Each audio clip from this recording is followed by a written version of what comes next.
dia a todos vocês, agradeço a Deus por estar aqui, agradeço o convite da Associação Central Amazonas. Vamos começar hoje, vou falar para vocês sobre ansiedade. Existe ansiedade que é uma coisa agradável, né? Tipo assim, eu tô doido para chegar, por exemplo, eu, César, né? Tô com saudade dos meus netinhos, filho da Thaís. Thaís mora em Jacareí, trabalhou no Novo Tempo, mas ela ganhou o primeiro menino, que hoje tem 8 anos, aí não teve como fazer um acordo, ela pediu demissão do Novo Tempo para cuidar dessa criança, né?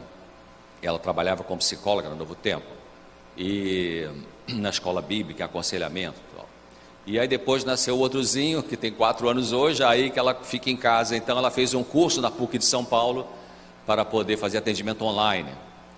Então ela tem feito esse trabalho. Meu genro, Sérgio, trabalha na gerência da gravadora Novo Tempo, Sérgio Teles Marques. Então ele estava acontecendo isso, até que o Thaís conseguiu uma ajudadora ali. Então o Sérgio chegava em casa e ela ia começar a atender à noite, então era uma carga pesada para ela, ficava o dia inteiro com as crianças e à noite atender ainda. Mas graças a Deus, Deus mandou uma moça a Renata, muito legal, que ajuda ela, então ela já conseguiu ajeitar a agenda dela. Então Thaís faz esse atendimento aí. Nesse site dela tem vários artigos muito interessantes, tá, para vocês poderem ler. E então, quer dizer, eu vim para cá, para Manaus, na sexta-feira. Na quinta queria vê-los, né? Eles moram em Jacareí. Eu sou do Rio, mas estou ficando mais tempo perto da TV Novo Tempo. Ali tem um sítiozinho, ali fica no meio do mato ali, num lugar que pertence a Mogi das Cruzes, né? Na estrada que passa em frente ao Novo Tempo. Você anda ali, da Novo Tempo até minha casa, nesse sítiozinho, dá 23 quilômetros.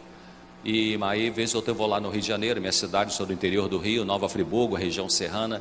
Lá tem minha casa, tinha meu consultório, que eu parei de atender para poder me dedicar à rádio, TV, palestra e lives e tudo isso.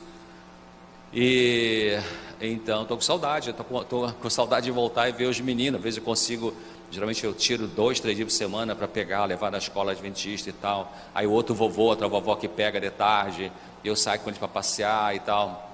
Então é uma curtição realmente estar com os netinhos, né? Então, quer dizer, é uma ansiedade normal, uma ansiedade positiva, né? Quero rever minha filha, rever meu genro e tal. Então, essa é uma ansiedade que tem uma expectativa boa, não tem nenhum problema em relação a isso, né? Mas tem ansiedade no sentido desprazeroso, uma ansiedade que aí já começa a ser patológica, doentia, né? Que machuca. Então, a ansiedade é essa sensação de vazio interior, uma coisa que às vezes aperta aqui no peito. Alguns autores teóricos falam que quando é um sofrimento assim, com aperto no peito, chamam de angústia. Estou com uma angústia, um aperto no peito, será que eu vou infartar e tal, né? Outras pessoas que têm uma sensação de um bolo na garganta. Muitos pacientes que eu atendi ao longo da vida, doutor, parece que é um negócio que sobe e desce, foi no gastro, fez endoscopia, não tinha nada, foi no otorrino, não tinha nada, né? Mas então, porque eu vou mostrar para vocês daqui a pouco, de que a ansiedade excessiva, a ansiedade alta, a ansiedade exagerada, ela se manifesta de maneiras diferentes, né, nas pessoas. Então, mas geralmente a ansiedade no sentido doentio, sofredor, é a sensação de buraco no peito. Você senta aqui, não está bem, vai ali, não está bem, vai dar uma voltinha, não está bem, pega o seu computador, não tem paciência e tal, tem uma inquietude, né? Isso é ansiedade, que é diferente de depressão. Depressão é tristeza, apatia, não quer levantar da cama. Se está uma depressão grave, não quer tomar banho, não quer comer, não quer falar com as pessoas, você está para baixo, uma tristeza, uma perda de prazer das coisas que te dava prazer, né? Isso é depressão. Agora, a ansiedade é uma aflição, uma inquietude, um aperto no peito, uma coisa ruim assim. Alguns pacientes falam assim, eu estou com uma gastura, né?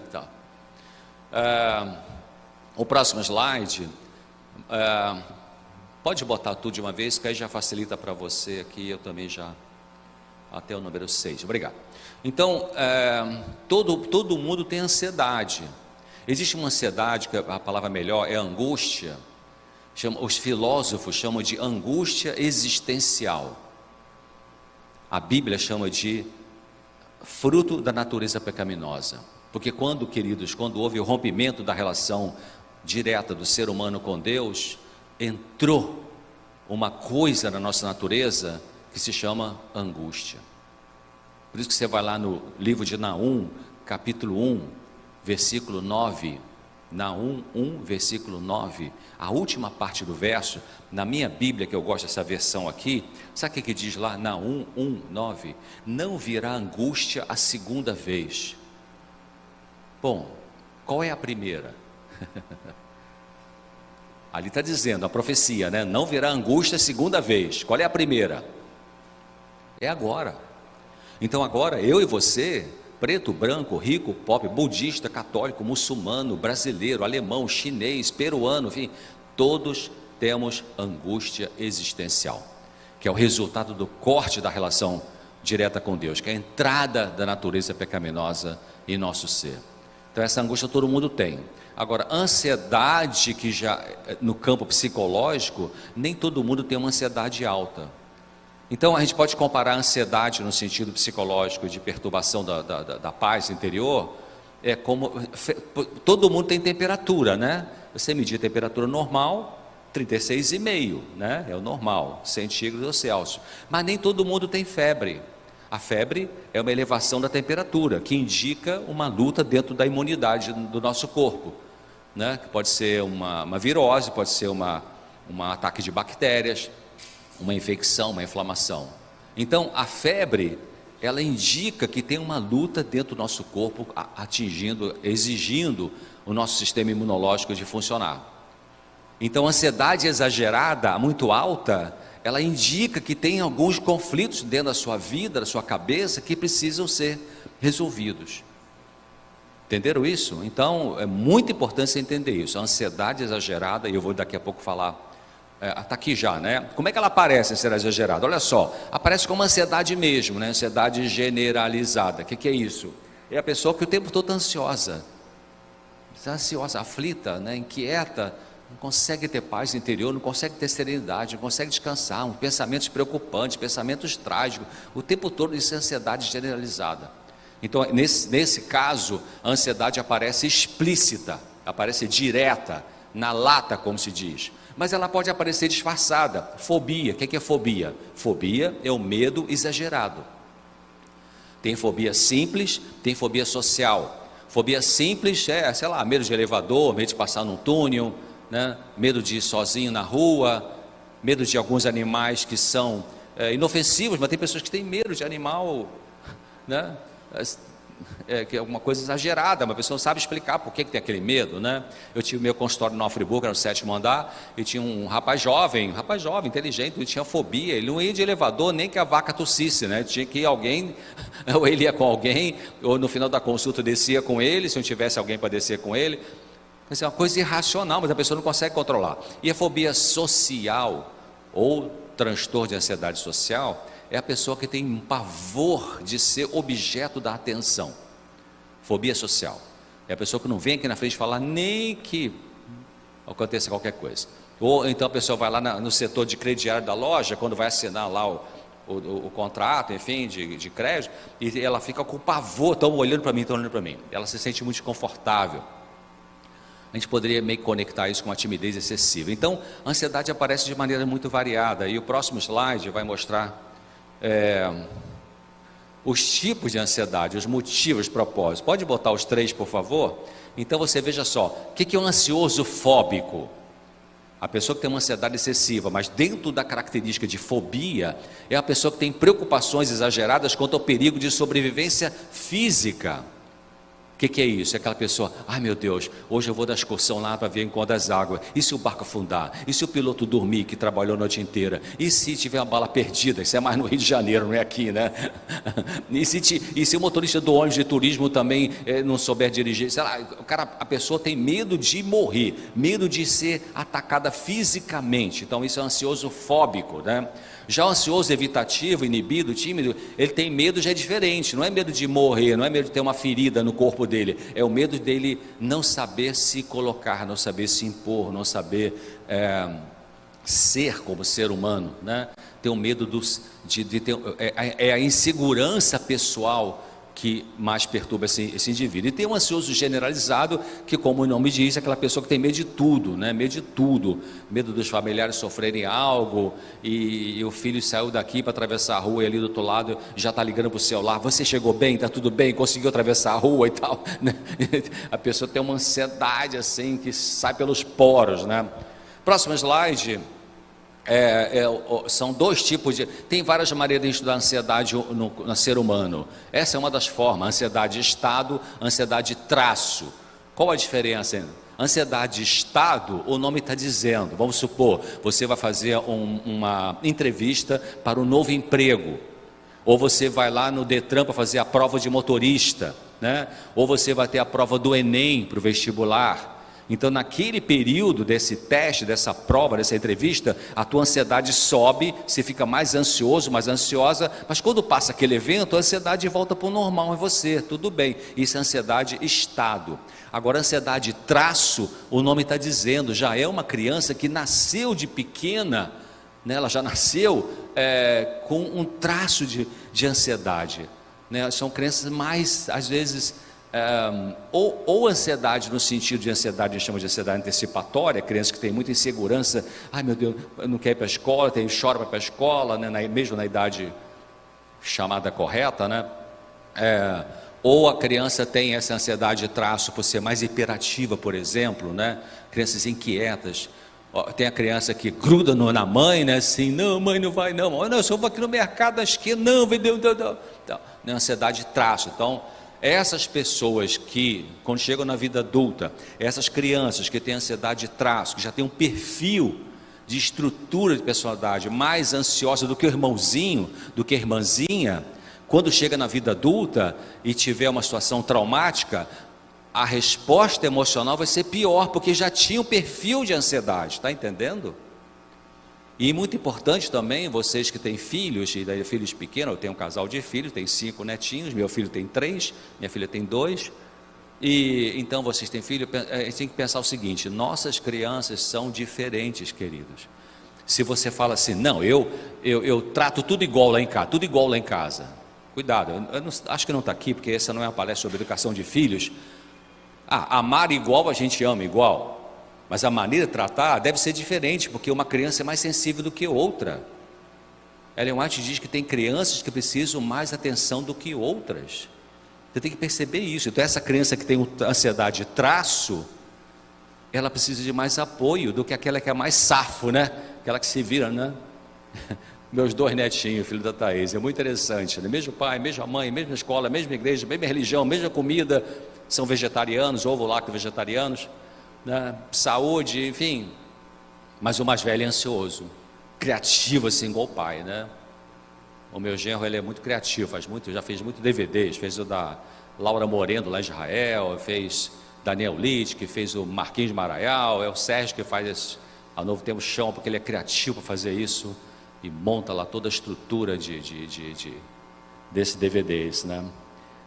Aí o menor começou, o maior tem 8 anos, teve uma certa ansiedade antecipatória para ir para a escola, não foi fácil, tadinho. Já o mais novo, o Telzinho, tem 4 anos, foi para a escola adventista agora esse ano, e eu estou lá, levo o bichinho e tal, e aí estava todo mundo naquela expectativa: como é que vai ser para ele entrar na escola o primeiro dia, né? Aí chega lá, aí eu dou um abracinho, querido, um beijo, aí a gente todo ansioso, né, tal, um beijo e tal, e tá bom, vô, tchau, beijo, tá bom, tudo certo, foi embora, entrou. E o outro: vovô, ele sempre, o mais velhinho assim, eu levo às vezes na escola, e ele fala: vô, não esquece de falar para o outro vovô, para outra vovó, né, os pais do Sérgio, para chegar 10 minutinhos antes. Não, tá bom, que fica tranquilo, o vovô vai falar. E aí esse outrozinho vai lá. Então, quer dizer, preste atenção nisso, né? Não quer dizer que esse que é mais safo, mais liberado, vamos dizer assim, não é que não tem necessidade afetiva, tem sim, né? A gente tem que também estar atento para isso. Aquele seu filho, aquela sua filha, que parece que é mais descolado, precisa de afeto também, queridos. Ele pode não pedir para você, mas precisa de afeto, né? E afeto que eu digo é abraçar, beijar. E eu queria dizer agora para você, papai, os seus filhos precisam de você. Negócio de abraçar, beijar é coisa de mãe. Alô, pai, vocês têm que estar presentes. E é muito importante vocês estarem presentes nessas questões de afeto, né? Também por tantas coisas, mas para você proteger seus filhos da ideologia de gênero, queridos. É uma coisa pesada. O governo brasileiro fez agora, 2019, tá? Entra no meu site, drcesar.com, escrevi um artigo sobre isso semana passada ou retrasada. E é uma pesquisa do governo, oficial, está no site do governo, sobre a sexualidade brasileira. 95% dos brasileiros se declararam heterossexuais. Parece que 1,8% é LGBT. Não sei quanto por cento não quis opinar. E outro X% ficou na dúvida. Né? Vamos botar assim. Tá bom, vamos botar assim. 95% heterossexual. 5% tem ou dúvida ou se declararam. Mas essa minoria, que eu estou aumentando para 5%, querem impor leis nesse país, na escola, né? Na USP, Universidade de São Paulo, o professor vai dar boas-vindas para o novo ano letivo de um grupo e fala bem-vindes. Ele não pode falar nem bem-vindos nem bem-vindas, porque vai ferir esse grupo minoritário, que eles não têm nenhum preconceito contra pessoas LGBT, isso aqui, não tem nenhum preconceito. Quando eu olho essas pessoas como psiquiatra, eu penso, sabe o que? Sofrimento. Não é sem vergonhice, sofrimento. Claro, eles vão dizer, que isso, você está me discriminando? Não. Eu já atendi esse pessoal, muita gente. Tem gente que queria suicidar, não aguento viver com isso, não sei como tirar isso. Gente cristão. Então não tem nenhum preconceito, eu tenho um conceito sobre isso. A ciência não provou que homossexualidade é genético. Talvez tenha uma ligação com uma ciência chamada epigenética. Uma vez a divisão me chamou e outro rapaz que fez um doutorado nessa área de epigenética, fomos lá fazer uma programação para os pastores do Brasil e todo, e da América do Sul em espanhol, já tinha uma hora para português, uma hora para espanhol, e falamos sobre isso. Eu conversando com esse rapaz, ficamos no mesmo hotel, esqueci o nome dele agora, um doutor nessa área. Ele falou, pode ser epigenética. Epigenética é aquilo que acontece no ambiente, na família, e que influencia a maneira do gene se expressar. Mas eu pesquisei bastante isso, não tem nenhum trabalho. Querem um autor que é pé no chão em relação a isso? Chama-se Nicolosi. Nicolosi. Tem um livro em português dele, um ou dois. Joseph Nicolosi parece. Até teve uma morte meio estranha, a morte dele, né? Um americano, pesquisador, membro da Associação Americana de Psicologia. Enfim, então só um parênteses que eu estou saindo um pouquinho, que eu vou voltar.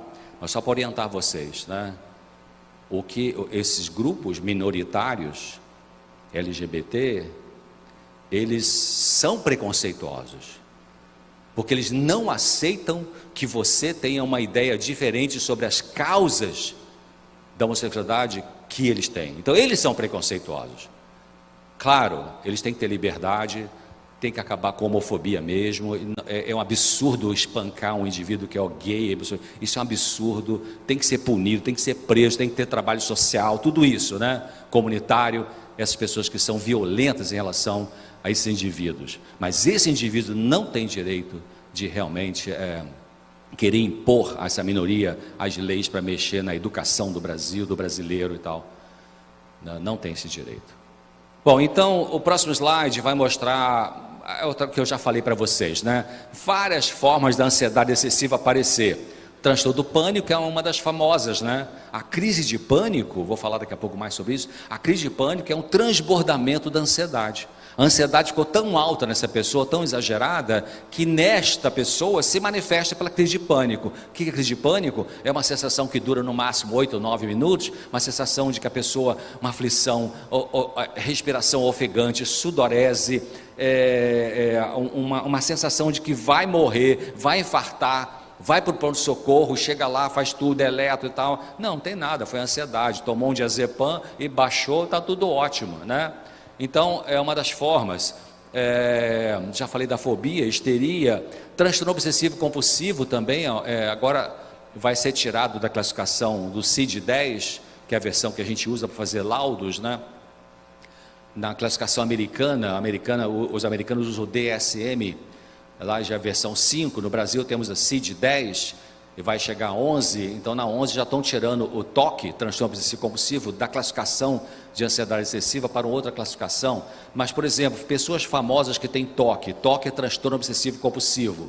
O que é transtorno obsessivo compulsivo? É uma ansiedade tão alta que naquela pessoa, a pessoa tem pensamentos obsessivos. Será que eu desliguei a tomada? Será que não? Ele confere isso 5, 10, 15, 20 vezes, mora no 5º andar, desce, chega lá na garagem, será que eu tirei o fio do ferro da tomada? Vai lá e sobe, tirou tal. Mas será que eu tirei direito? Então, é uma coisa, a pessoa sabe que é absurda, mas ela não consegue controlar. Ela tem um pensamento obsessivo em relação àquilo, e ela tem o ato compulsivo. O ato compulsivo, tem pessoas que, por exemplo, lava as mãos 10, 15, 20 minutos, porque o pensamento está dizendo, você não lavou bem, você não lavou bem. Atendi uma senhora anos atrás, que ela trabalhava, uma senhora doméstica, enfim, o marido era motorista de ambulância de um hospital daquela cidade, e quando ela tinha transtorno obsessivo compulsivo, então na cabeça dela, tadinha, ela é normal, mulher normal, tanto que, mas foi interessante, ela chegou no meu consultório, eu falei, bom dia e tal, pode sentar, ela ficou em pé, assim na poltrona que eu tinha. Não, pode sentar, não, está bem, fica em pé. Então tá bom, eu comecei a entrevista com ela em pé, e daqui a pouco ela conseguiu relaxar um pouquinho, eu falei, não vou sentar aqui porque eu acho que o outro paciente que o senhor atendeu podia ter câncer, e eu, se eu sentar, podia pegar câncer, apesar que câncer não é uma doença infecciosa.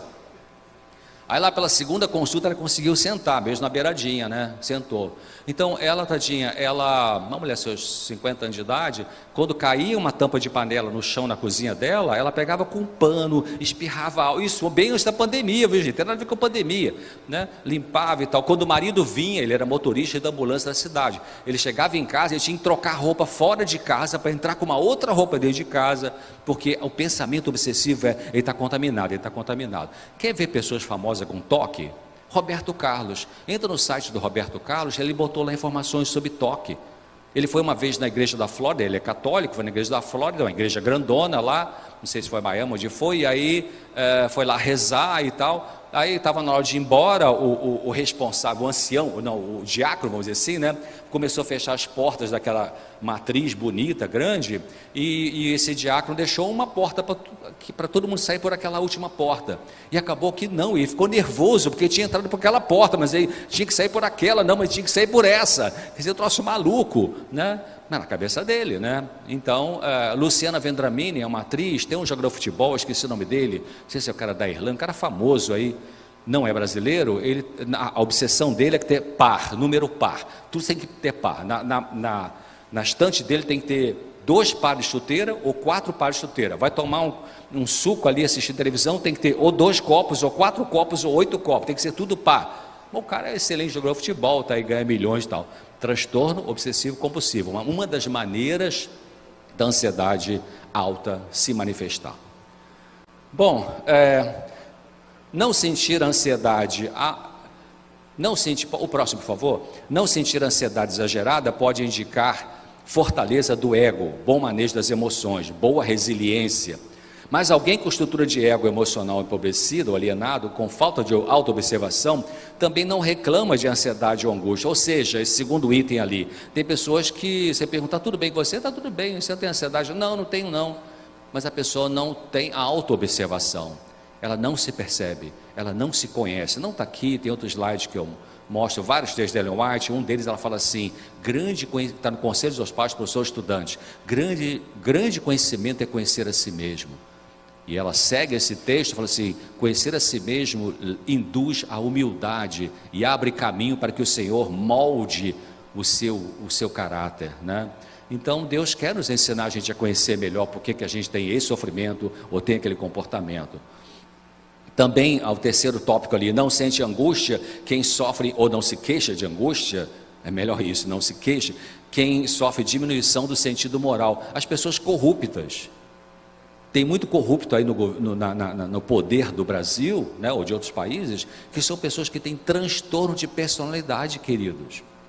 São pessoas borderline, pessoas bipolares, pessoas complicadas, né? Porque a pessoa que tem um transtorno de personalidade com perfil de violência, essas pessoas, elas não têm uma coisa chamada remorso. Não tem aquele casal Mardoni que jogou a menina pela janela? Então, o Manassés, que trabalhou no Novo Tempo, ele fazia um trabalho missionário na penitenciária de Tremembé, onde ele estava. Eu até quis ir lá, mas não deu tempo. Depois o Manassés mudou para Brasília e visitou quando mataram o dono da Ioki também, mataram o japonês, né, também as pessoas estavam lá, e tinha um outro lá. São pessoas frias, parece um robô. Parece um robô. A pessoa não sente remorso. Isso é um transtorno profundo de caráter, querido. Não tem Rivotril que resolva isso, né? Nem antipsicótico. Então, olha o último item ali. Outras pessoas não sofrem angústia consciente por converterem angústia em sofrimento orgânico. Ou seja, a nossa mente é a maior amiga do nosso corpo. O nosso corpo é o maior amigo da nossa mente. Então, quando tem uma coisa que está estressando muito na cabeça, meu Deus, o que é que eu faço com isso? Que é angústia, não sei resolver esse problema e tal. Aí o teu corpo fala assim: ei, cabeça, você quer uma ajudinha aí para aliviar essa angústia? Quero sim, por favor. Pum. Aí você começa a sentir dor nas costas, ou começa a ter ardência no estômago, ou começa a ter uma reação na pele, né? Algumas pessoas têm lesões. Tinha um professor de medicina que falava assim: se você não consegue chorar pela alma, pela lágrima, você vai chorar pelo corpo, e aí você vai ter as chamadas lesões exudativas, que são aquelas lesões que têm secreção na pele. Interessante isso, né? Tem pessoas que são muito inseguras e que quando elas vão no lugar que elas nunca foram, dá prisão de ventre. Não mudou a dieta, não mudou nada, volta para casa, a prisão de ventre resolve. Né? Você não já teve algum tipo de reação no seu corpo quando você estava num estresse muito grande? Tem gente que está numa prova difícil, vai ter a prova da diarreia, né? Tem isso, cada pessoa tem o chamado órgão de choque. O que é órgão de choque? É aquela parte do seu corpo que nem você reage mais às situações de estresse. Tem uma professora da Universidade de Adelphi, Nova York, Diana Focha, ela fala assim: para cada sentimento existe um componente visceral. O que é isso? Sempre um estresse mental grande é transmitido para o corpo de certa forma. Ellen White tem um texto, não está aqui também, um texto bem popular, que ela não é cientista, não era cientista, mas ela fala assim: se você tem medo de que a água fria vai te fazer mal, você trava a circulação do seu corpo por causa desse medo. Olha só, o medo influenciando na circulação corpórea, né? Então isso chama psicossomática. Então outra maneira de a pessoa que tem muita ansiedade, essa ansiedade aparecer na vida dela, é por doenças psicossomáticas. E essa autora inspirada por Deus, Ellen White, ela diz que 9 entre 10 doenças têm origem na mente. O que é isso? Eu estou há 40 anos estudando isso para entender isso, né? Então é isso aí. Próximo slide então mostra, será que a ausência de percepção da angústia é o mesmo que a ausência de sintomas? Se você não percebe que você não tem angústia, você não vai ter sintomas? Não, você pode ter sintomas, só que você pode desconectar. A nossa mente produz uma defesa, tipo assim, é como se teu inconsciente pensasse assim: eu não vou pensar que eu tenho angústia, porque pensar que eu tenho angústia é muito angustiante. Então você desconecta essa reflexão. E eu estudei nos Estados Unidos, estudei com um médico americano, coreano. Ele falava assim: alguns pacientes de Alzheimer, ou seja, claro, a doença Alzheimer tem vários fatores biológicos, genéticos, epigenéticos, tudo isso. Mas se algumas pessoas, elas tiveram sofrimentos importantes na vida e que elas não conseguem pensar naquele sofrimento de tão doloroso, a mensagem que essa emoção passa para o cérebro desliga, por favor, porque eu não consigo pensar nesse trauma que eu vivi. Aí o cérebro desliga, só que às vezes o cérebro não consegue desligar seletivamente, acaba desligando meio que tudo, e aí você começa a ficar esquecido, e aí favorece o Alzheimer. Faz sentido isso, não faz? Então, quem não sente angústia consciente, segundo tópico, não tem sintomas de sofrimento emocional? Não, vai ter sim, porque alguns sintomas eles podem não ser evidentes no exprimir a presença de angústia, ansiedade alta. Eu tenho um casal de amigos meus, eles foram obreiros muitos anos na CPB e depois foram fazer estudos fora e tal, enfim, e não preciso dizer quem é, porque é ética, né? Mas ela, a senhora, é bem ansiosa, né? Muito ansiosa. Uma pessoa muito querida, muito missionária esse casal, plantador de igrejas, né? E ele tem uma aceleração, ele é hiperativo. Mas ele fala comigo assim, sozinho, pois é, porque a fulana, aí cita o nome da esposa, ai, tá bom que o senhor deu aquele remedinho para ela. Eles são bem naturistas, são vegetarianos, tudo isso, mas ela estava com tanta ansiedade que não conseguiu resolver com valeriana, com passiflora, com camomila, com nada de cava-cava e tal. Então tive que entrar com medicamento benzodiazepínico, dosagem bem baixinha, né? Tipo assim, um diazepam de 5 miligramas dividido em 4. Diazepam de 5 miligramas dividido em 4 é água com açúcar, né? Para as pessoas.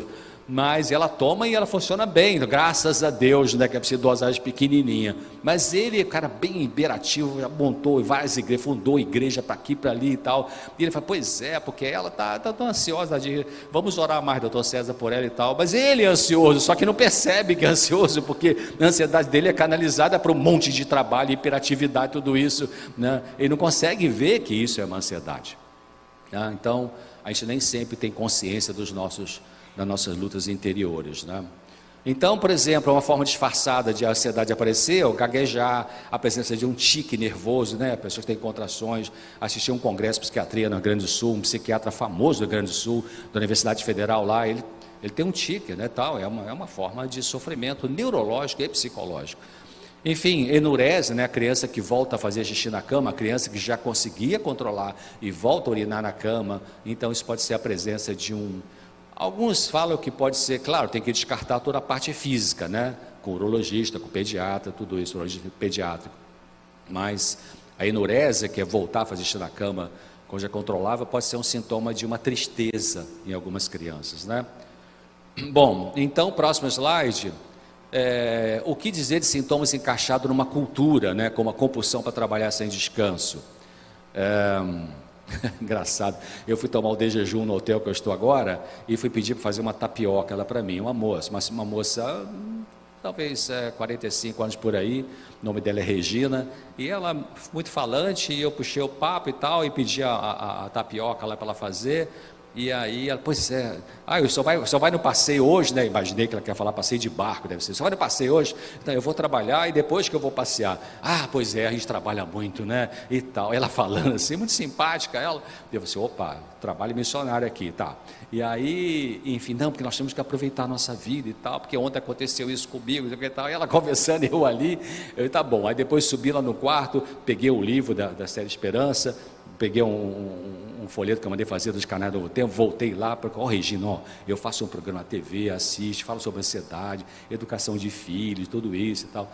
Dei o livro para, que bom, vou falar com a minha irmã também. Eu falei assim, legal. Então, compulsão para trabalhar, né? E tem que aproveitar toda oportunidade, né, gente? Toda oportunidade tem que aproveitar, né? Então, workaholics, né, são pessoas que são viciadas em trabalho, detestam o fim de semana, e ficam angustiados, querendo chegar segunda-feira para trabalhar de novo. O que é isso, né? Ninguém vai criticar, porque o cara é trabalhador, né? Mas pode ser uma ansiedade excessiva, né? Então, o próximo slide, por favor. As causas espirituais de ansiedade. Eu já falei para vocês dessa perda da relação direta com Deus. Causas, do ponto de vista psicológico, que é a parte de baixo, ali, o segundo item, o que pode favorecer o surgimento de ansiedade exagerada nas pessoas? Traumas da infância, ansiedade traz, como eu falei, perdas afetivas importantes para aquela criança, como a morte de um dos pais, a separação dos pais, briga de família, tensões na família por causa de talvez dependência química ou do pai ou da mãe, alcoolismo, outro problema, abuso verbal, abuso físico, abuso sexual, abuso emocional. Todas essas situações traumáticas geram uma ansiedade. Você tem um conflito importante no seu casamento e aí você fica mais ansiosa, mais ansioso, dorme mal, come demais, ataca a geladeira ou perde apetite, depende, né? Tem pessoas que cada um tem um perfil. Então, se você está com essa ansiedade muito alta, próximo slide, por favor, e você não pensa nas causas que podem acontecer e vai usar a medicação, você talvez possa ficar dependente do remédio, né? Então, a ansiedade excessiva, ela significa, o próximo slide, por favor. O próximo? Ou o anterior, deixa eu ver. Isso. Isso, obrigado. Então, a ansiedade excessiva, voltando ao que eu falei antes, ela significa que tem uma luta dentro de você, consciente ou inconsciente, que você ainda não conseguiu resolver muito bem, ou está em processo de resolução. A gente nem sempre tem consciência dos nossos conflitos, sabe por quê? Por aquilo que eu falei, a dor dói, é uma redundância, né? A dor dói, e a gente geralmente quer fugir da dor, não é isso? Geralmente a gente quer fugir da experimentação da dor. Tem uma psiquiatra da Universidade de Harvard, doutora Lee Valand, morreu poucos anos atrás. Ela estudou muito sobre a angústia humana do ponto de vista psiquiátrico, era uma psiquiatra.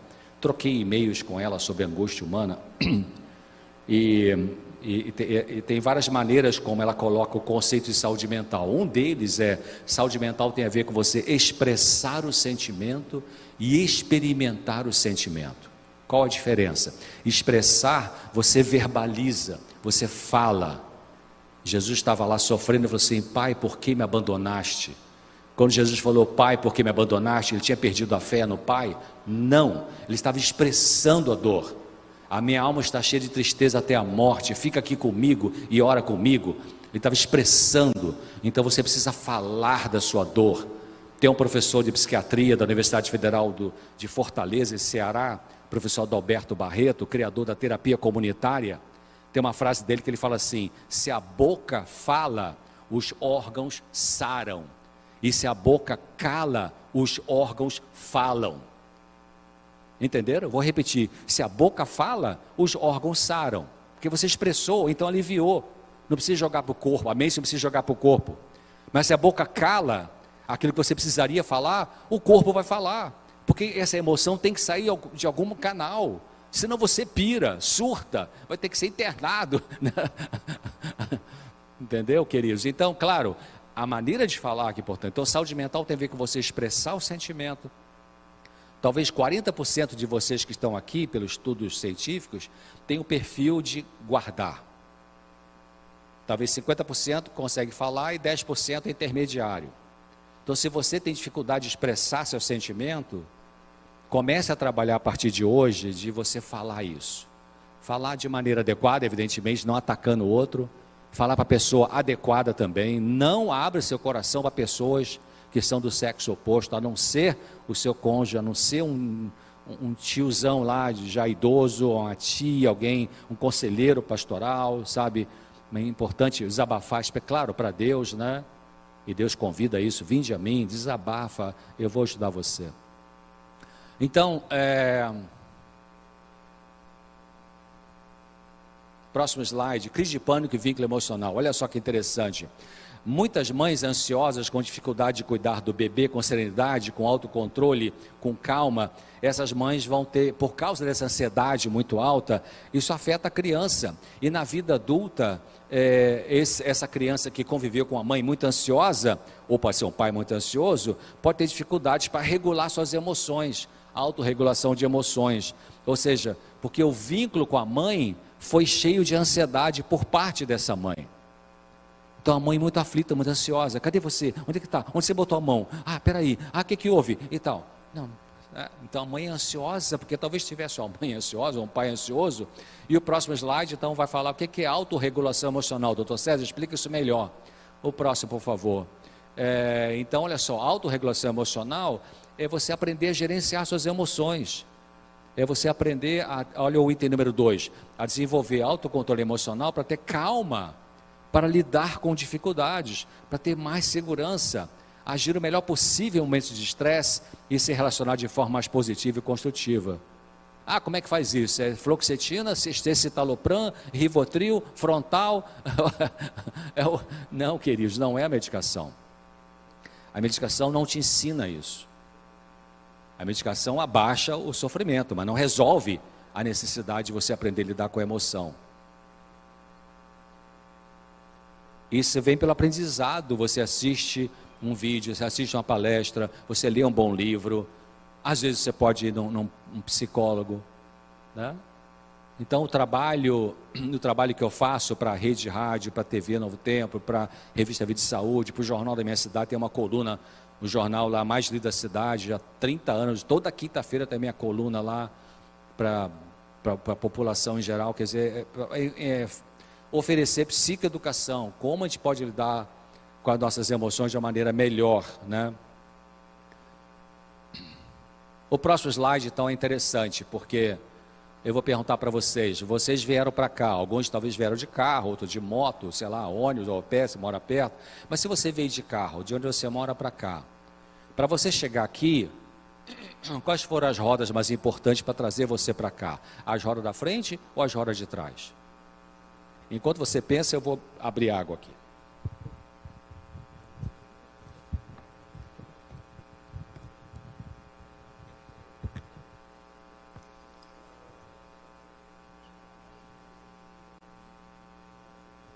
As rodas da frente ou as rodas de trás? Bom, quando você vira o volante para a direita, o carro vai para a direita. Você vira o volante para a esquerda, o carro vai para a esquerda. As rodas de trás, elas seguem as da frente, não é isso? Então, as rodas mais importantes para levar você num certo destino, num carro convencional, são as rodas da frente. Porque a de trás segue onde a da frente mandar. Então, olha só a nossa mente como é que funciona. As rodas da frente são os pensamentos, as escolhas, a palavra técnica é volição, e as de trás são importantes também, são sentimentos e a fisiologia, como é que nosso corpo reage. Já falei para vocês, pessoas muito ansiosas, ou a gente com muita ansiedade, tem o órgão de choque, né? Onde se manifesta. Então, parece que a minha tendência, quando a minha ansiedade aumenta por alguma razão, é pressão arterial. Já entra a genética, que minha mãe é hipertensa, meu avô é hipertenso, meu tio é hipertenso, então joga contra, né? Aumenta aí. Então, dor na nuca pode ser um sintoma que eu posso ter se eu estou mais ansioso. Então, quer dizer, a mente humana funciona assim. O pensamento e as escolhas, ou as decisões, é que devem dirigir a sua vida. Por isso que Paulo fala lá, que o vosso culto seja racional. Racional não é frio, é pensado. Eu falei na comunidade Ser ontem, aprendi já de vários anos para cá, se eu estou fazendo um sermão convencional, um sermão de cunho espiritual, no culto divino, sábado de manhã, e se Deus me toca para fazer um apelo no final do sermão, e aí o pessoal do som coloca uma música para o apelo, eu peço, por favor, pare com a música. Não quero, muito obrigado. Por quê? Porque eu quero que você tome a decisão pensando no que você está fazendo. E aí a música mexe com a emoção. Muita gente que toma e diz, entrega a vida para Jesus no sermão e tal, com uma bela música bela e tudo isso, tomou a decisão aqui, movido pela emoção que a música elevou, chega na esquina ali e já está fazendo a besteira de novo. Porque não foi uma decisão racional, pensada. Muitos anos atrás eu estava nos Estados Unidos, muitos anos atrás, 2005, estudando e trabalhando, e aí tinha uma televisãozinha pequenininha na kitnet que eu morava, e eles pegavam 2 canalzinhos só, eu também não queria assistir televisão. Aí um dia assisti um sermão do Billy Graham, num grande estádio de futebol, e no final do sermão ele fez o apelo, aquele monte de gente na arquibancada, e não tinha zero música, ele fez um apelo racional. Vocês entenderam que o Senhor Jesus é amoroso, é salvador, é bondoso, vocês querem entregar a vida para Ele, então vem aqui perto do palco. Aí o pessoal desceu pensando no que estava fazendo. Bom, quem consegue fazer apelo com música e o apelo é genuíno, aí só Deus que pode julgar. Mas estou só falando uma questão técnica, científica, neurociência, em relação à emoção que pode mexer com a gente nesse momento. Então, o que é uma pessoa nervosa, queridos? Uma pessoa nervosa, a palavra nervoso não existe na medicina cientificamente, é uma palavra popular, né? Uma pessoa muito ansiosa pode ser nervosa. Então, a pessoa nervosa é aquela que, vamos dizer assim, a pessoa nervosa pavio curto, né? O que não tem nem pavio, né? Então, qualquer coisinha no trânsito, uma pessoa dá uma pequena fechadinha, besta assim, o cara já está estouradão, já sai. A gente vê na televisão isso, né? No dia a dia, né? Do programa do Datena, sei lá qual, né? Então, né? O cara vai lá, é estouradão, só porque o cara nem encostou no carro dele, já sai, pá! Aí vai para a delegacia, chega lá, o sangue esfria, aí vai fazer o depoimento, e o delegado fazia as perguntas, aí o cara fala assim, meu Deus, onde que eu estava com a cabeça que eu fiz isso? Onde que estava com a cabeça? Estava na roda de trás. O pensamento foi para a roda de trás. O raciocínio foi para a roda de trás. E a roda do sentimento foi para frente. As pessoas impulsivas são pessoas assim. Elas primeiro sentem e faz. E depois pensa, devia ter feito ou não? Né? Devia ter falado ou não? E as pessoas que eu me disse, 40% talvez seja esse perfil de guardar, engolir sapo, é o contrário. Pensa, pensa, pensa, pensa. É difícil de falar da emoção. É difícil de falar assim, você está me machucando, quer fazer o favor de parar com isso? Então, se você tem esse perfil, você tem que falar. Agora, se você tem perfil de impulsividade, você tem que pensar antes de fazer. Dose as suas palavras. Queridos, olha, eu li um texto, pena que não está aqui comigo agora, de Ellen White, ela falou assim de que as pessoas agressivas verbalmente não vão entrar no céu, hein? Tem que ter a mansidão. Uma das características das pessoas que estão sendo santificadas é se tornarem pessoas mansas. Se tornar manso e mansa não é você se tornar uma pessoa boba, que deixa todo mundo pisar em cima de você. Não é isso. Jesus era manso e humilde de coração, mas ninguém mandava nele, ninguém passava por cima dele. Ele sabia ser firme, forte e amoroso ao mesmo tempo. Próximo slide, por favor. Então, a ansiedade pode se manifestar no nível físico, pressão alta, taquicardia, sudorese, contração muscular. No nível emocional, apreensão, insegurança, cognitivo, preocupações, obsessões. O próximo slide, por favor. Então, eu falei que a crise de pânico é o transbordamento de ansiedade excessiva. A ansiedade, eu já falei que é um fenômeno natural e ela... Crise de pânico, próximo slide, por favor. Então... Pode colocar o próximo, esse aí e o próximo. Vou pular que já, senão vai ficar muito repetido. O próximo que começa ali, tendência de interpretar isso. Então, olha só, na crise de pânico, eu falei que é um transbordamento da ansiedade. A pessoa que tem tendência a ter crise de pânico, ela tem uma tendência de pensamento trágico. O que é ter tendência a pensamento trágico? Ih, essa garrafa está destampada, meu Deus, entrou vírus aqui, não tampei. Vai me contaminar, né? Ou então aquilo que eu já falei, vai fazer uma excursão, e o motorista, será que está com sono, será que trabalhou demais, será que está com excesso de trabalho e vai dormir, vamos capotar, enfim. A pessoa que tem tendência a crise de pânico, ela sempre tem essa maneira de pensar, a gente chama de crença central, não no sentido teológico, no sentido psicológico. São pessoas que têm um predomínio de pensamentos mais negativos, não vai dar certo, não vou conseguir, aí vai ter bala perdida e tal, meu coração, eu atendi um advogado, cara brilhante, 40 e poucos anos de idade, jovem, advogado, bem sucedido, e no fórum da cidade, tem geralmente fórum tem uma escadaria para subir, né, e ele subia a escada rápido, quando chegava lá em cima, ele percebia o coração acelerado, meu Deus, vou infartar, e tal, parava tudo, ia para o pronto-socorro, e tal, aí levaram, foi ao meu consultório, e eu falei com ele, você realmente, porque quem tem crise de pânico tem a sensação de que vai morrer do coração, em geral isso, ou que vai surtar, vai sair da realidade, né? São dois tipos de reações mais importantes. Então eu falei, você vai no cardiologista, faz todo o exame que tem que fazer e depois volta aqui. Então tem que ser isso, porque a pessoa tem crise de pânico, ela geralmente acha que vai morrer e é do coração. Então faz o exame cardiológico, porque da próxima, fazendo o exame cardiológico e não encontrando nada, não, teu coração está normal, o eletrocardiograma está normal, a ergometria, o teste de esforço está normal, né? Fez o ultrassom, está tudo normal anatomicamente, enfim. Então, da próxima vez que você tiver com uma ansiedade muito alta, e essa ansiedade vai querer levar você para crise de pânico, o que você tem que fazer em vez de pegar o Rivotril? Peraí, não, eu fui no cardiologista, você tem que lutar contra o pensamento trágico.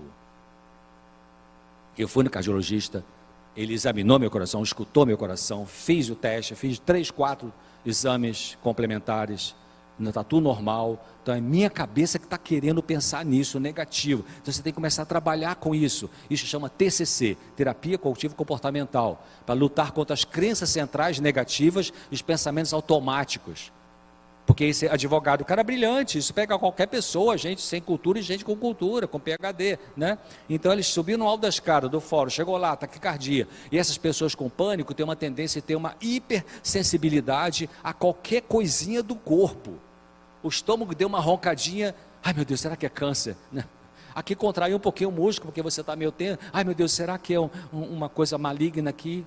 Deu um friozinho na barriga, porque você estava ansioso, ai meu Deus, será que é um tumor cerebral?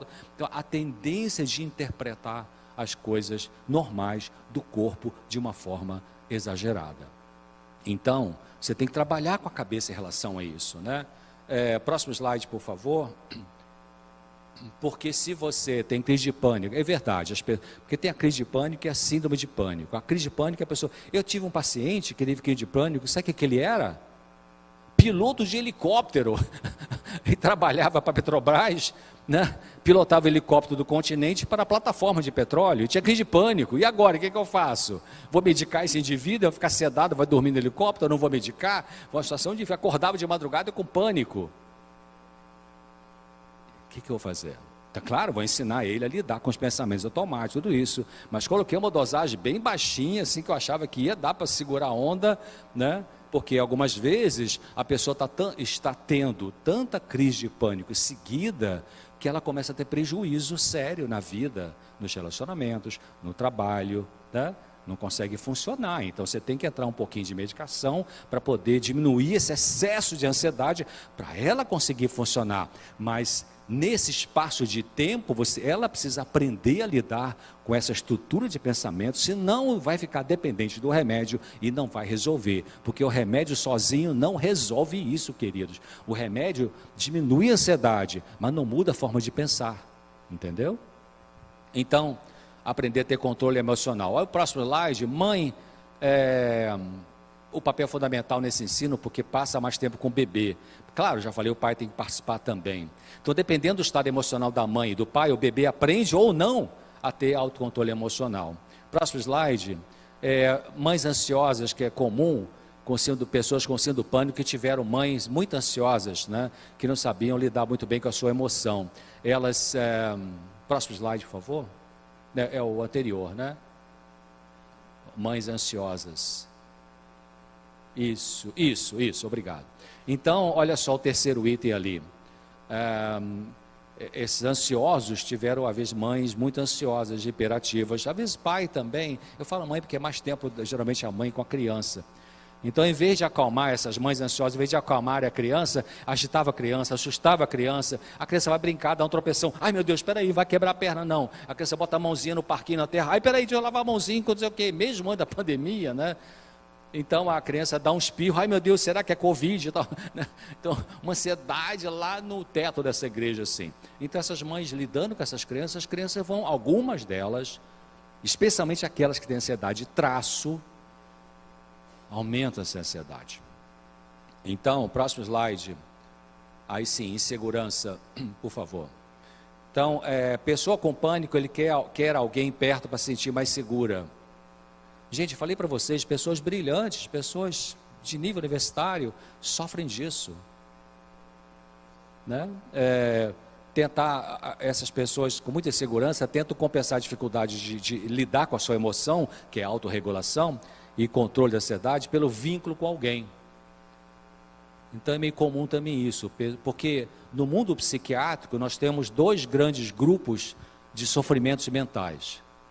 Tem um grupo de sofrimentos mentais que tem ligação com conflito. O pai era dependente de cocaína e batia em todo mundo, conflito. Mas tem outro grupo de transtornos mentais que tem a ver com vínculo. Pessoas que tiveram no extremo de ter uma relação com pai e mãe negligentes, então não formou um vínculo afetivo dessa criança com esse pai, com essa mãe. Isso ajuda muito para, entre outras coisas, esquizofrenia. E tem outro tipo de vínculo que é o contrário desse, que é supervínculo. É aquela criança que gruda, sabe, insegura. Então, muitas pessoas que têm crise de pânico, elas tentam lidar com isso se agarrando com alguém. Não, eu só vou se você for comigo. Tipo assim, né? Então tem que aprender a desenvolver a segurança pessoal. É um aprendizado isso. De novo eu repito, não é a medicação que vai resolver essa questão. E última palavra, é aprender a lidar com a emoção. Próximo slide, por favor.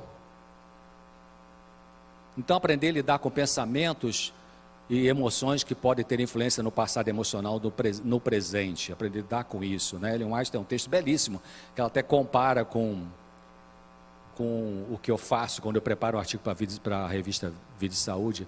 Ela fala que temos que examinar no dia a dia o que a gente fez, o que a gente pensou, uma autoanálise, né?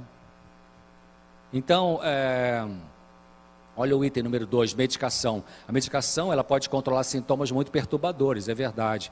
Mas o meu modo de ver como psiquiatra, a medicação número 3, no tratamento da maioria das pessoas que têm sofrimento mental. Número 1, você e Deus. Número 2, um aconselhamento profissional, de repente cabe sim. Número 3, medicação. Mas a maioria do brasileiro bota o número 1 a medicação. E às vezes não entra nem para o 2, nem para o 3. Pode não entrar para buscar Deus, porque está revoltado, porque Deus permitiu, que está com pânico. Aí corta a relação com Deus. Aí piora tudo, né? Quando você corta a relação com Deus, tudo piora, queridos. Porque aquele cara vem e faz a festa em cima da sua vida, né? Aquele cara que Jesus disse assim: agora se aproxima o príncipe desse mundo e ele nada tem em mim. Então, claro, alterações mentais graves, então remédio número 1, você tem uma pessoa numa crise bipolar, na fase eufórica, não tem conversa, é medicação, tem que entrar ali com um sossega-leão, assim, né? Próximo slide, por favor. Então, eu já falei sobre isso, pode passar o próximo slide. Como impedir o ciclo de sofrimento? Como impedir o ciclo de sofrimento? Próximo slide. Isso. Então, como é que você vai impedir o ciclo do sofrimento? Eu já percebi que eu tenho fobia, eu percebi que eu tenho pânico. Eu percebi que eu tenho que falar com minha mãe 3 vezes por dia, senão eu não consigo viver. Ela mora em Salvador, eu moro aqui em Manaus, mas não consigo.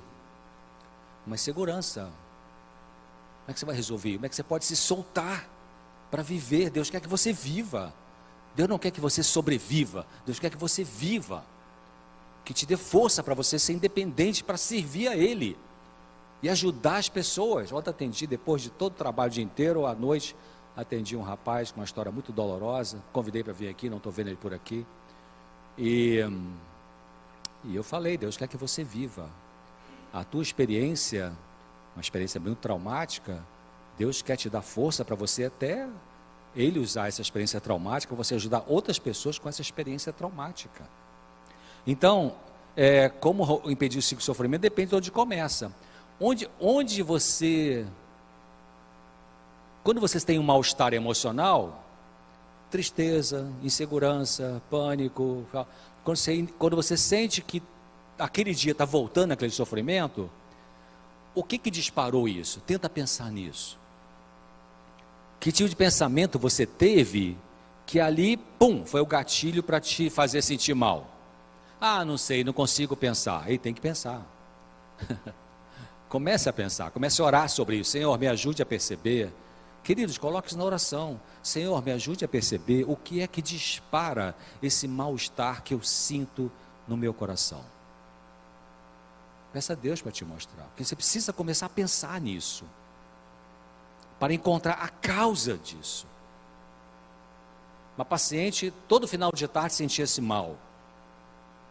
Começava o pôr do sol chegar, uma angústia, um aperto, uma coisa ruim. De onde vem isso? Tal? Anos sofrendo assim. Não entendia por que sofria desse jeito, sempre no final do dia. Começou a fazer uma psicoterapia, mas eu digo, não tem que ser psicoterapia. Depende, fala para Deus. Se Deus achar que você precisa de psicoterapia, então Ele vai te indicar um bom profissional. Mas se Ele achar que é Ele com você direto, acredite nisso. E eu falo isso com muito conforto, porque eu não tenho nenhum conflito de interesse de puxar sardinha para a minha brasa. Não, tem que tratar com o profissional sim. Alô? Não necessariamente.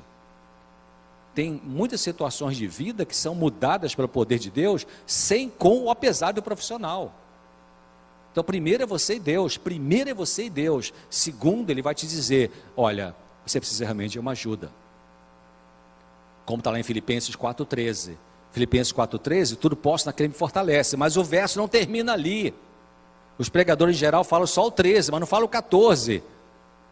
Paulo fala, Filipenses 4,13, tudo posso naquele que me fortalece, vírgula, mas fizeste bem em tomar parte na minha aflição. Que interessante, né? Então tem horas que você precisa de alguém humano para te ajudar. Vai no Desejar Nações, capítulo chamado Getsemane, Ellen White fala assim: Jesus foi ter com os discípulos para ouvir algumas palavras reconfortantes. Decorei a frase, naquela agonia dele. Aí chegou lá, a galera estava o quê? Dormindo. E é interessante que Lucas é médico, Lucas colocou esse detalhe: eles estavam dormindo de tristeza. Interessante, né? E não tinha fluoxetina para aqueles caras lá. Tinha que ser na oração.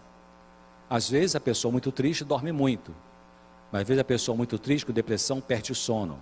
Depende da pessoa. A depressão pode levar a hipersônia, que é dormir demais, ou a insônia, geralmente insônia terminal. O que é insônia terminal? Deita, dorme, mas quando chega 2 da manhã acorda, não consegue mais dormir. Por quê? O deprimido em geral tem esse tipo de insônia, porque ele fica apavorado: como é que eu vou conseguir enfrentar um dia se não tem energia para funcionar? Mas então, onde começa o ciclo de sofrimento? Se é uma coisa superficial, eu percebi que meu coração acelerou, aí comecei a ficar ansiosa. Tá. E de onde vem essa ansiedade? Porque, veja bem, eu mostrei o Fusquinha, né? Agora vou dar outro exemplo. Imagina um trem. Você tem a locomotiva e os vagões. A locomotiva vai puxando todos os vagões. Os vagões, para andar, depende da locomotiva. A locomotiva é que manda no trânsito desse trem. A locomotiva, queridos, na nossa mente, é a cognição, é o pensamento. Vai lá, Mente, Caráter e Personalidade, volume 2, tem um capítulo chamado Hábitos de Pensamento. Sabe o que essa autora diz ali? Exatamente o que a ciência diz, a TCC. Ela fala assim: os pensamentos têm que ser controlados, os pensamentos têm que ser educados. Não é natural ter pensamentos saudáveis, temos que lutar por eles. Decorei, é isso mesmo, vai lá. Mas é tão chato ficar pensando no pensamento. É verdade, eu concordo com você. Chato. Outro dia levar meu netinho mais velho para a escola, Luquinha, 8 aninhos, aquela ansiedade dele. Vou hoje, mas é muito interessante, a minha filha é muito querida, ensina um monte de dica psicológica para ele, e ele aprendeu muita coisa de lidar. Eu falei assim, eu falei com a minha filha assim: eu vou fazer um programa claramente lá na TV, e vou te entrevistar, para você dar dica para o povo, como é que você está lidando com a tua ansiedade. Filha, você permite? Claro, né? Ele falou: tá bem, vou.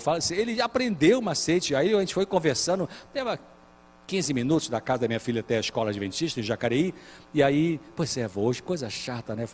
Aí eu também estou aprendendo como lidar com o neto que tem uma ansiedade, né? Eu procurei empatizar com ele. Você é chato mesmo, né, querido? Porque se eu não pensar, se eu não fizesse empatia com ele, o que eu ia dizer? Para com isso, que isso, bobagem, Jesus te ama e tal, Deus é amor, Jesus vai voltar. Já cortava a expressão da dor dele, mas eu escutando ele: é chato, né, querido? É muito chato. Mas a mamãe já me ensinou que eu preciso ver o que eu posso pensar de positivo em relação a isso.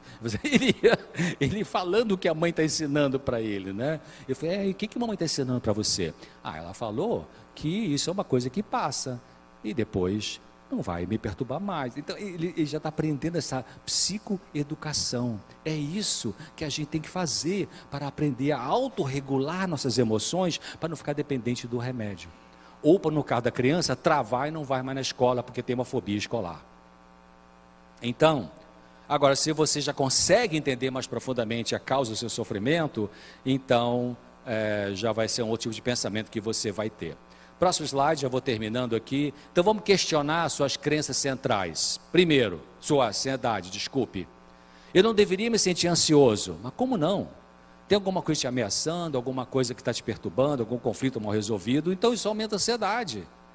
Queridos, uma coisa importante, tanto do ponto de vista mental, quanto físico, tanto emocional, quanto clínico, né? Se qualquer sintoma, dor de barriga, contração muscular, fibromialgia, enfim, hipertensão, ou perda de apetite, ou ansiedade, tristeza, medo, aprenda a olhar o sintoma que aparece em você, não como inimigo. Tem que eliminar isso rápido de mim. Alô? Não. O sintoma, você está dirigindo o seu carro, acende uma luz vermelha no painel. Essa luz vermelha que acendeu é bom ou é ruim?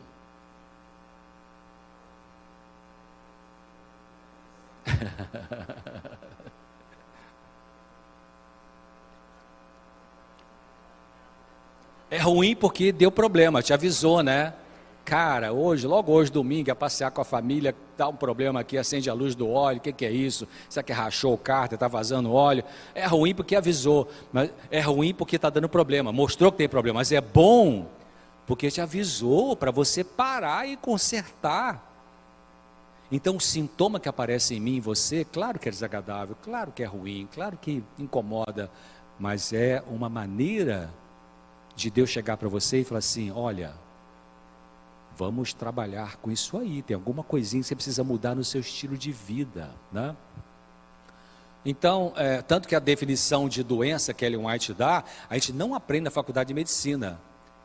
Conselho sobre Saúde, 126, 128, ela fala assim, a doença, olha a definição de Ellen White, de Deus, né? A doença é o esforço da natureza para tentar se libertar das consequências da violação das leis da saúde. Ué, interessante, a doença é um esforço da natureza. Você foi no mercado, comprou um pão integral, não viu direitinho a data de vencimento, não viu que tinha um pouquinho já de mofo, você não viu, foi lá para casa, tal, comeu esse pão, que já estava com fungo, aí deu uma diarreia. A diarreia é bom ou é ruim? É ruim porque alterou o teu intestino, mas é bom porque está botando para fora aquilo que está te contaminando. Então, aí eu não devia ficar ansioso. Outro tópico, né? Eu devia ter vergonha da minha ansiedade. Espera aí, vergonha por quê? Você tem vergonha de ter febre? Ou então minha ansiedade é uma forma de insanidade? Não é, ela é uma defesa. Próximo slide, por favor. Minha ansiedade é perigosa? Não, não é perigosa. A ansiedade não é perigosa. Claro, eu não sei se for uma ansiedade numa pessoa desesperada que pode fazer besteira, mas no normal, essa é uma raridade, quer dizer, é menos frequente. Outra coisa, preciso me livrar logo da minha ansiedade, o que eu faço? O que eu faço? Tem paciente no meu consultório que entrava assim, doutor, bom dia e tal, qual é o remédio que vai passar para mim? Estou exagerando um pouquinho, né? Paciente que tem esse perfil, doutor, qual é o remédio que vai passar para mim? Geralmente são pessoas que já usaram tudo que você imagina, né? E que está pensando que o tratamento é só medicação. E eu gostava muito mais dos pacientes que chegavam no consultório, doutor, puxa, eu estou com uma angústia aqui, me ajude a lidar com essa angústia. Eu disse, aí eu gostava. Pode ser até que precisar de um pouco de medicação. Então comece a pensar nisso, né? Eu sei, você pode ter um sofrimento tão grande, que, cara, não sei nem como começar a pensar nisso, doutor. Tá bom, de repente alivia um pouquinho com a medicação temporária, mas assim que possível, tem que ter a parte de psicoeducação. Próximo slide, por favor. Devo ser racional sempre. Mas peraí, você é uma máquina, né? Não pode ter ansiedade, tem que ser racional o tempo todo. Ei, alô, né? Isso também que Deus está dizendo em sua palavra, né? Como, por exemplo, Deus diz, irai-vos e não pequeis. Essa doutora Lee, da Universidade de Harvard, que eu troquei e-mail com ela, fiz uma pós-graduação em cima de muitos estudos dela, no Departamento de Psiquiatria da Santa Casa do Rio de Janeiro, 2 anos de pós. Então, ela fala um outro conceito de saúde mental, ela fala assim, saúde mental é você ter as emoções e não deixar que elas tenham você. Interessante, né? Isso é o que a Bíblia está dizendo, tenha raiva, mas não deixa a raiva tomar conta de você. Muito bem. Então, minha ansiedade está saindo do controle. Será que está saindo mesmo? Às vezes não. Preste atenção. Alguns pacientes do meu consultório chegavam assim, um dia, já tinha atendido outras vezes essa mesma pessoa, e chegava na nova consulta, e aí, bom dia, enfim, hoje eu estou tão bem, eu queria vir aqui no dia que eu estou muito mal, para você ver como é que eu fico. Quer dizer, aí eu aproveito essa dica e falo assim, interessante, né? Igual o paciente que tem insônia, reclama de insônia, mas tem um dia que dorme tão bem e tal. Pessoal, interessante, né? O teu cérebro conseguiu produzir o sono. Ué, então o teu cérebro funciona. E essa pessoa que diz, eu estou bem hoje, mas queria vir aqui no dia que eu estou muito mal. Ué, então você consegue ficar bem? Né? A gente tem que lembrar isso para as pessoas. É verdade, eu consegui dormir 2 dias muito bem. Então meu cérebro consegue funcionar. A neuroplasticidade está funcionando. Bom, vamos lá. Resumindo, a angústia é sinal de ter conflito. Segundo, Identifique qual é o pior conflito que gera ansiedade. Também atendi ao longo dos anos, pessoa no consultório, o que te trouxe aqui, qual é a queixa principal, aquela coisa da anamnese que a gente faz, né? Ah, eu tenho tudo, eu tenho pânico, tenho fobia, tenho tristeza, tenho medo, tenho raiva, tenho insônia, tenho... Tá, é um caminhão de sintomas. Mas qual é o pior para você? Qual é aquilo que você diz assim, esse aqui é o número 1, não aguento mais. Então eu penso isso, vamos trabalhar em cima disso aqui. Qual é o pior? Bom, se você não consegue identificar, então, e aquilo está perturbando muito, talvez você precise de uma ajuda profissional realmente. O que você pode fazer para mudar a situação? De repente você tem que tomar uma atitude. Você está vivendo com um marido abusivo e nunca fala nada, achando que uma mulher cristã tem que ser um tapete para o cara pisar em cima? Alô? Não é isso que a Bíblia diz. Ou o contrário, você vive com uma mulher autoritária que vive gritando com você, desrespeitando você, e você fica moado, e porque é ancião e porque não quer falar nada, assim, alô, peraí. As pessoas não têm direito de ficar abusando de você. Usar é abusar. O cristão saudável, humilde, não é aquele que vai deixar que todo mundo fica pisando em cima sem dizer alguma coisa. Ei, por favor, eu preciso que você fale direito comigo, né? Faça o que depender de você e pare agora de adiar o que precisa fazer. Tem gente que fica adiando, não, segunda-feira eu faço isso, segunda-feira eu faço, segunda-feira eu vou ler aquele livro, segunda-feira eu vou ligar para o psicólogo, segunda-feira eu vou falar com o pastor, conselheiro da associação, segunda-feira eu vou dizer para o meu marido aquilo que eu estou precisando falar, segunda eu vou falar para a minha mulher, essa segunda-feira nunca chega. Toma a decisão. Primeiro, ore a Deus. Tem um pensamento que fala assim, antes de você orar, a primeira coisa a fazer é orar. Mas depois de orar, tem muita coisa para fazer. Se algo não depende de você, comece a pensar que você precisa aceitar a situação. Vamos dizer que você está casado com uma pessoa muito complicada. Tem pessoas complicadas, viu, gente? Muito complicada. Complicado ou complicada? Então você já tentou ajudar de todas as maneiras, já chamou para encontro de casal, já chamou para assistir palestra, já chamou para ir no psicólogo, o casal junto. Não quero, vai você, está tudo bem, Deus me ajuda, tá, quero paz e amor, mas o cara é complicado, a mulher é complicada. A Bíblia fala de mulher rixosa, né, ou de homem violento. Então você precisa aceitar no sentido assim, bom, deixa eu respirar um pouquinho, em vez de ficar o casal olhando de frente para o outro e você não encontra a solução, diga para Deus, Senhor, então eu vou virar para a vida e vou cuidar um pouco da minha vida, meus filhos, meu hobby, meu trabalho, meus estudos, meus parentes, meus amigos. Por favor, eu vou continuar orando por esse indivíduo aqui.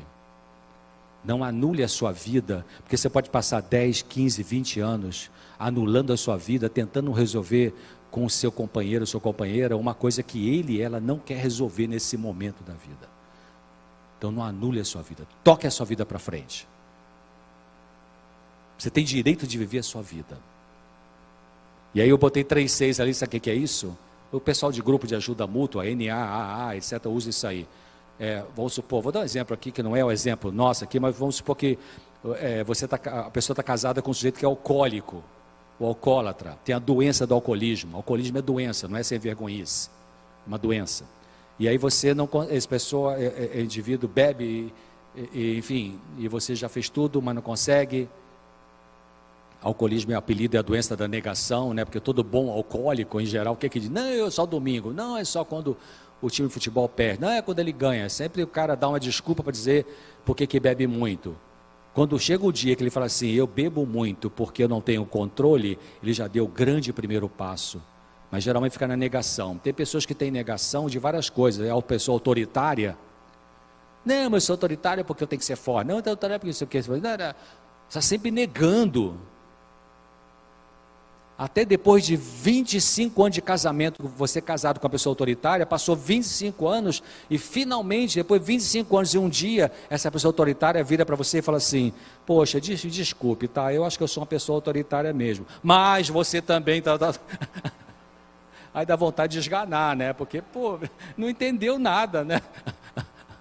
Então você vai usar os 3-6, até que Deus traga outra solução. O que é 3-6? Eu não causei isso, o comportamento da pessoa, eu não posso controlar isso, e eu não posso curar isto. Vou repetir, eu não causei isso, eu não posso controlar e eu não posso curar. Você joga a toalha para Deus. Senhor, eu não causei esse autoritarismo nessa pessoa, eu não posso curar e eu não posso controlar. Me ajude. Que aí você já alivia. Você tira de sobre os seus ombros responsabilidades que você estava assumindo que não era para você assumir em função do comportamento ruim dessa pessoa. Bom, sétimo, não fique brigando com você, tem que aceitar essa perda, volte para outras coisas na vida. O próximo slide, por favor. Evite se concentrar na dor, né? Você descobriu a dor, mas não fique pensando nela. Mais um toquinho. O próximo slide, por favor. Comece a pensar no que dá para fazer.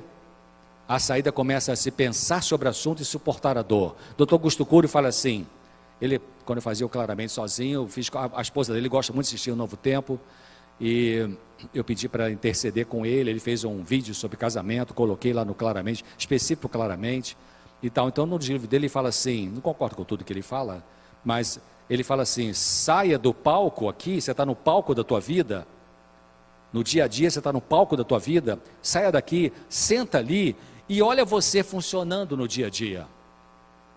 A Bíblia chama isso de examinai-vos a vós mesmos, né? Está lá numa das cartas de Paulo. Ellen White fala disso, o grande conhecimento é conhecer a si mesmo. Então, a gente tem que sair, queridos. Um dia escrevi um artigo que é assim, ser inconsciente é normal, mas continuar inconsciente é anormal. Quer dizer, a gente vive no automático. O que é viver no automático? As pessoas normais vivem no automático. Automática, você acorda de manhã, vai lá, faz sua higiene pessoal, toma seu jejum, troca de roupa, e dá um beijinho nas crianças, vai trabalhar, depois para o almoço, depois volta para casa, janta, assiste um pouco de televisão, ajuda lá, vai deitar. Esse é automático, o dia a dia. Mas você tem que sair do automático. Nós temos que sair do ordinário para o extraordinário. O que é isso? Dá uma olhada para você. Pense o que está acontecendo na sua vida. Raciocine para ver o que você pode fazer para melhorar.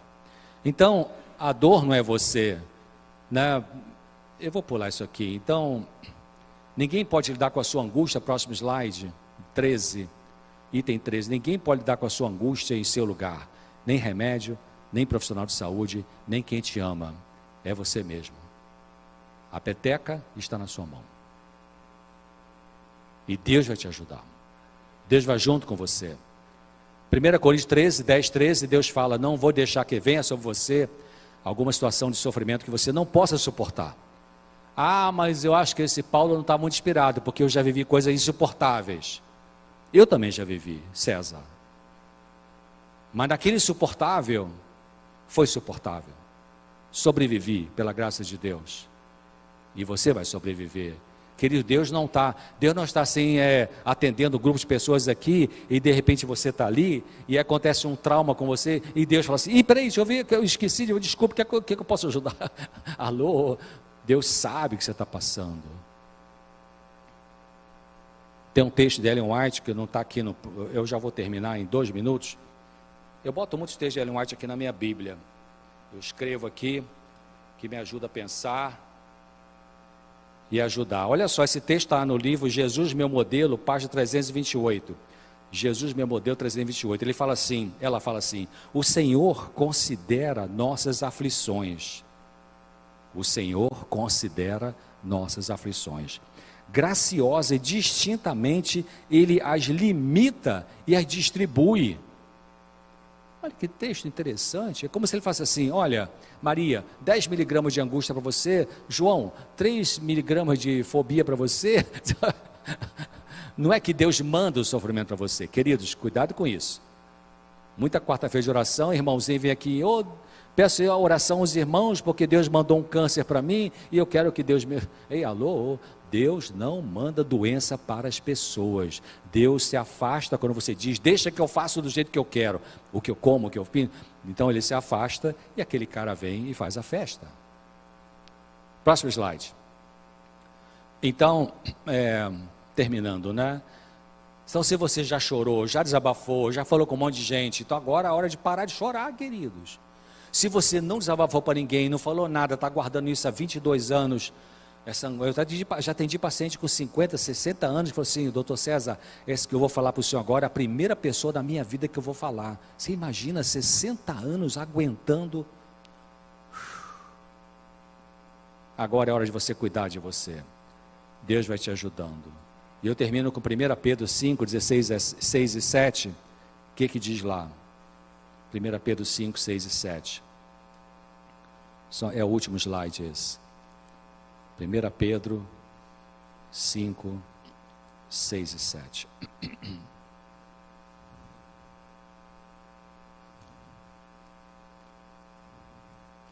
Pedro fala aqui, inspirado por Deus. 1